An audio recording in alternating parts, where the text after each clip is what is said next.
there's a way to make an entrance. This is my destiny. It was now a conspiracy of witches. Download Veely today.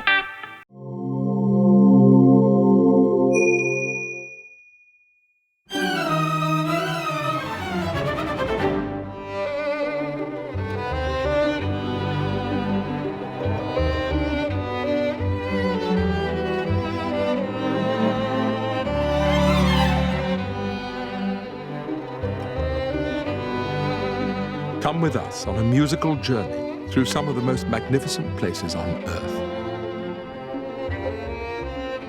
Great towns and cities of Europe, steeped in history and beauty, and resounding with the stories and music of the world's greatest composers.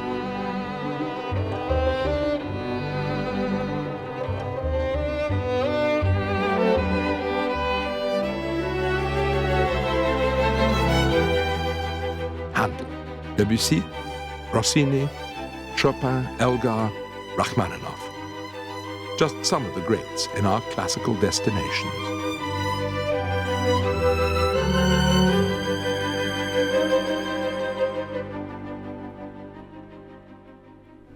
Hello, I'm Simon Callow. Welcome back to Classical Destinations, where we look at the lives of the great composers and the landscapes in which they lived. Now we've arrived at, well, need I say?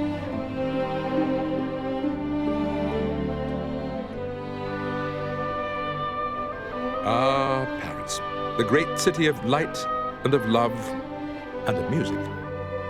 As a dynamic and progressive center for the arts, Paris attracted many of the world's greatest composers. Mozart, Chopin, Liszt, Verdi, Wagner. And it was at the heart of a revolution in French classical music, as a new and exciting generation of innovative young musicians came here to have their raw talents refined and tested.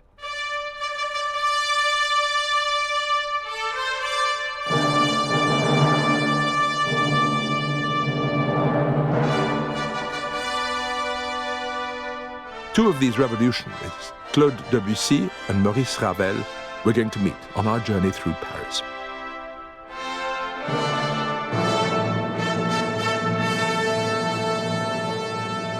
It's a wonderful city, a stirring symphony of gardens and parks, elegant buildings and wide boulevards. Beautiful squares, both big and small. World-renowned museums and art galleries, and the most fashionable of shops and restaurants. Paris can indeed offer the very best of everything.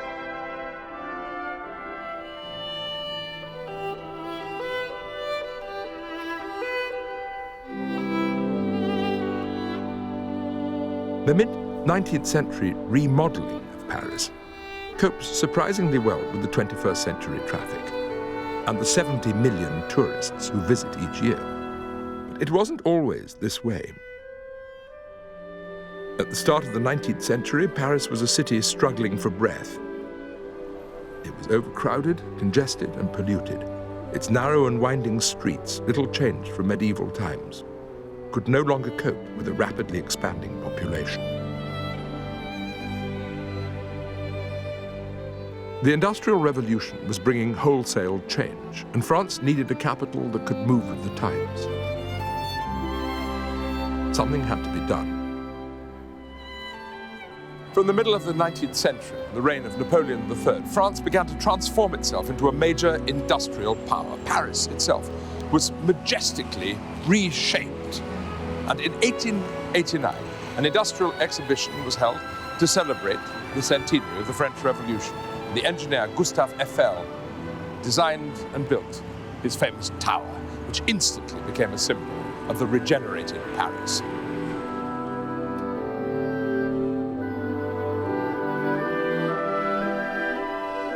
Built amid much controversy, many considered it a vulgar monstrosity. Eiffel's 320-meter tall tower was originally only going to be a temporary structure.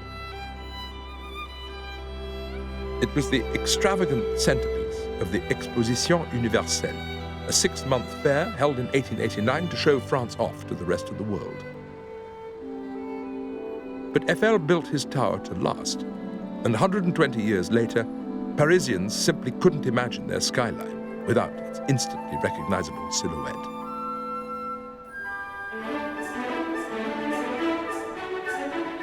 Paris pivots around that famous tower. It can be seen from just about anywhere, and from its viewing platforms, the whole city is dramatically spread out below you.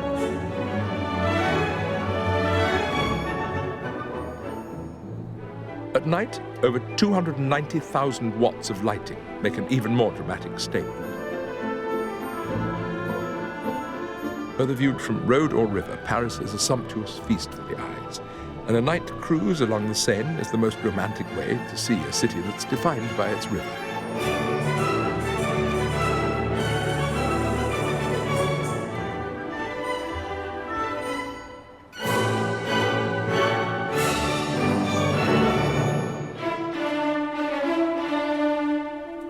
Just about every one of Paris's most important historical buildings is built on either bank of the Seine, or if not, then very close by. The great palaces of the Napoleonic era, towering monuments, museums, and the most beautiful churches.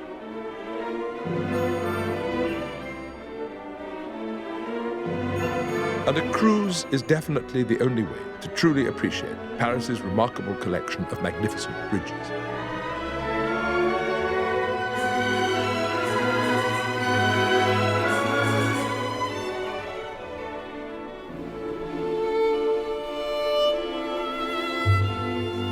The city was first established in around 200 BC on a tiny island in the middle of the Seine. Every square inch of the Ile de Paris is packed solid with history. Its crowning glory is, without question, the soaring cathedral of Notre Dame de Paris. Notre Dame, the greatest of all the Gothic cathedrals, distinguished particularly by its flying buttresses, 15 meters in span. It was nearly destroyed during the Revolution, but happily preserved, and in the 19th century, completely refurbished with additions. The great central spire, for example, and rather surprisingly, the famous gargoyles. Dating back to the middle of the 12th century, Notre Dame was an ambitious project even for a period when grand churches were being built all over Europe.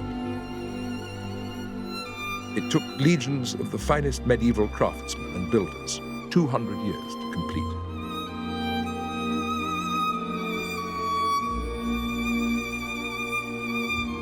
Here would have been heard the sacred music celebrating high days and holidays, which was so much a part of a composer's life and work, right up to the start of the 19th century. But then things began to change. Religion was questioned. Science started providing the answers, and the Industrial Revolution was reshaping society. For many, there was more leisure time, and audiences were becoming more educated.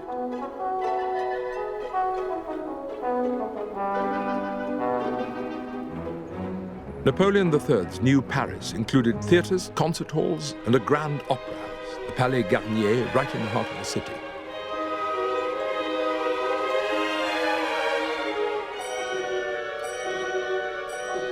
The stage was set for the start of a new era in French music. Born in 1862, Claude Debussy was perhaps more than any other the composer who gave late 19th century French classical music its most distinctive characteristics, its color, its rhythms, and its emotions.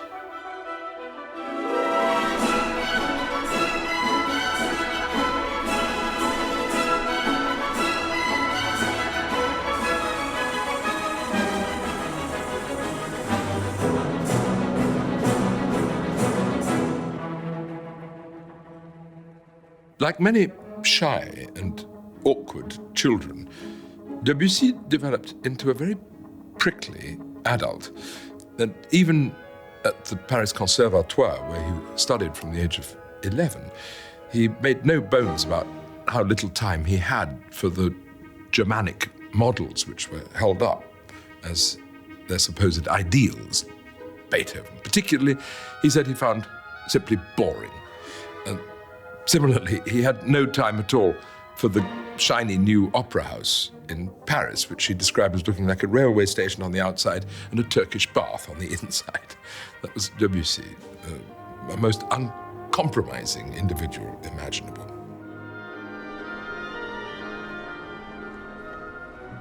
All around him, Debussy could see dramatic changes in art, in the sciences and technology, and of course in the city in which he was living. He wanted to explore those new ideas and new ways of doing things. But not only did he want to break the rules, he wanted to throw away all the pieces as well.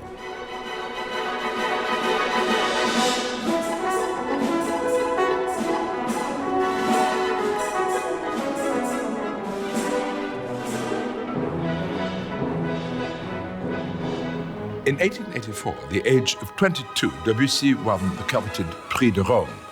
Every young French composer desired that prize. It meant a wonderful period of study at the Villa Medici in Rome with some of the best teachers of the day. Debussy loathed it. He loathed every second of it. He despised the teaching. He hated Rome. He wanted to get out. He did. He came back to Paris, continuing to pursue his life as a professional musician, more or less successfully, but all the while coming to terms with the new style that he himself wanted to follow. And he looked very, very closely at the work of Wagner, with whom he became for a while infatuated, as almost every composer in France, especially the young composers, had done. But it was a very dangerous influence, and one that Debussy realized he must resist. And increasingly he rejected Wagner, insisting that the German models were not appropriate for French musicians. He was looking for an entirely new aesthetic, a new language, a new way of speaking music, as you might say. And he found it.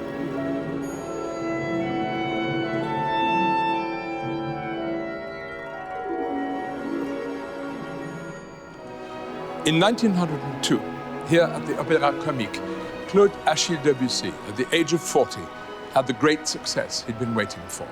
His dark and mysterious version of Metterlinck's play, Perez et Mélisande.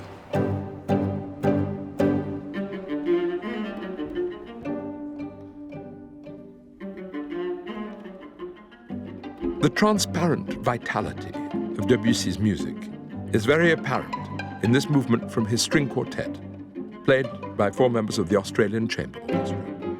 Assez vif et bien rythmé.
It was Debussy's cussedness, his sheer bloody-mindedness, however, which enabled him to become the great radical composer that he developed into. He rejected all the previous norms of composition and dug deep into entirely novel uses of harmony and compositional procedures, which make him in many ways the first great modern composer.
very modest, very restrained, very simple.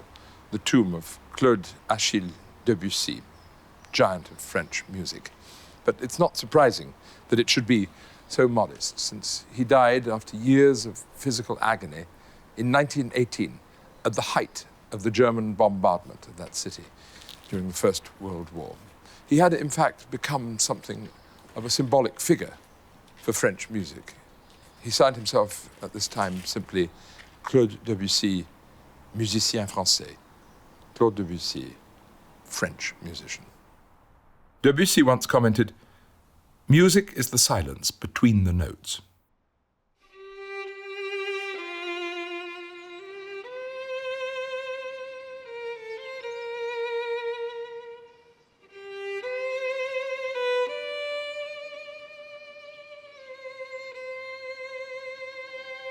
This is the historic village of Montfort L'Amaury, just west of Paris, where another pioneering French composer, Maurice Ravel, lived and worked for the last 16 years of his life.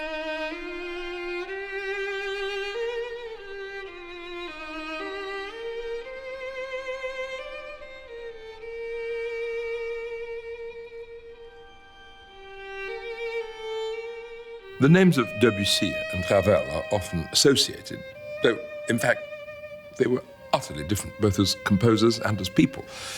Debussy, prickly, difficult, bearish, overbearing, often intellectually arrogant. Ravel, tiny, actually only 5 foot tall, exquisite, withdrawn, almost cold, very formal. And Ravel's music, too, lacks the sort of terrible dark undercurrents one finds in Debussy. It's absolutely polished, remarkably conceived in orchestral terms especially, but equally the piano music is dazzlingly precise, very demanding, exceptionally imaginative, but somehow very controlled. And Stravinsky, for example, described Ravel as the clockmaker because of this precision that he brought to everything. Music came out of him very, very slowly and with great difficulty. And he felt that his life had been a long struggle to create his output. But the end result, of course, doesn't feel like that at all. It's exquisite, perfectly fashioned, remarkably evocative, as you can hear in this performance of Kaddish, small piece for violin and orchestra.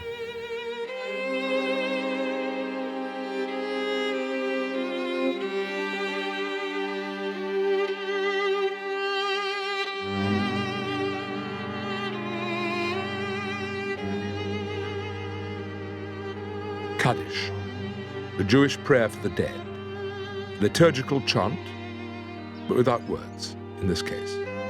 We don't need them. Ravel's music says it all.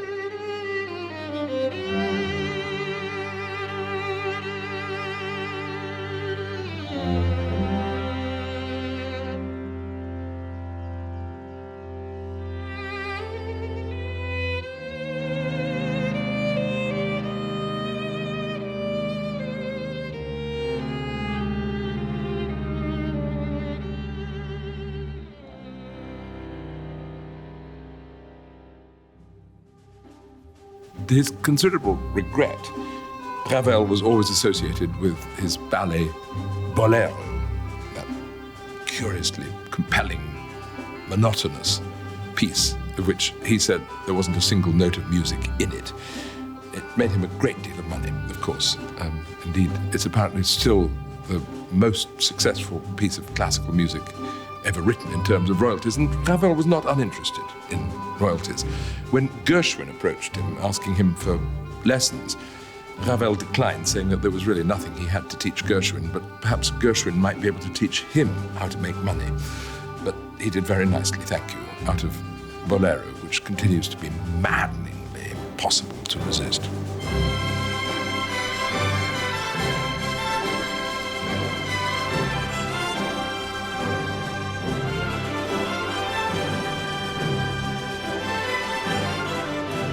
Ravel commented on his composing, "I did my work slowly, drop by drop. I tore it out of me by pieces." So let's celebrate French music in the way it's meant to be, as a celebration of life and love and, yes, most definitely, liberté.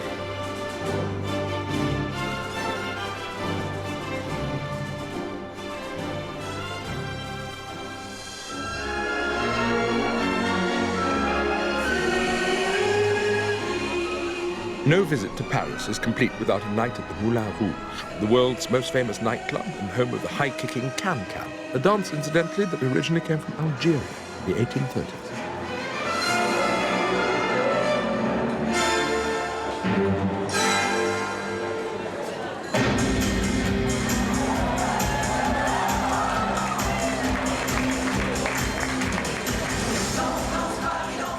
The world-famous Can-Can is by another 19th century French composer, Jacques Offenbach, writing during the reign of Napoleon III. And it comes from his satirical operetta, Orpheus in the Underworld, Orphée aux Enfers, which was very popular in 1860s Paris, thanks to what the press described as its saucy dances.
The magnificent Alexander III Bridge, inaugurated by his son Nicholas II, the last of the Tsars, a potent symbol of Russian-French friendship. Paris, irresistible magnet for so many composers, too many to deal with in one episode, so we'll be coming back. But next, we're traveling east to Moscow, and we'll also be taking a pleasant side trip to Switzerland, home of Sergei Rachmaninoff. Goodbye from me, Simon Callow, Classical Destinations.